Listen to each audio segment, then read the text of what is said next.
Mungu wetu wa mbinguni, tunakuja mbele zako leo tukinyenyekea, tukitambua kwamba wewe ni Mungu wa amani, upendo na haki.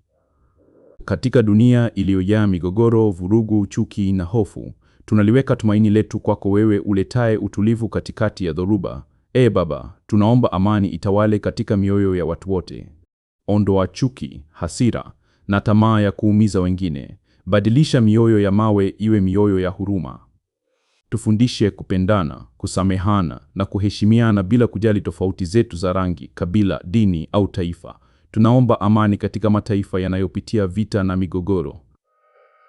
Bwana, fariji waliopoteza wapendwa wao, linda watoto wasio na hatia na wape matumaini waliokata tamaa. Wape hekima viongozi wa dunia wachague haki, mazungumzo na maridhiano badala ya silaha na uharibifu. Mungu wa rehema, leta uponyaji pale palipovunjika, umoja pale palipogawanyika na nuru pale palipokuwa na giza.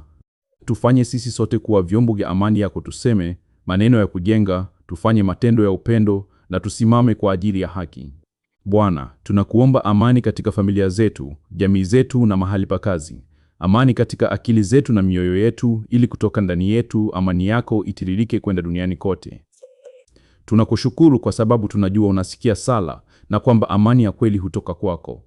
Tunaweka dunia hii mikononi mwako, tukiamini kwamba upendo wako una nguvu kuliko chuki na nuru yako ni kubwa kuliko giza lolote. Kwa jina la Yesu Kristo tunaomba, amen.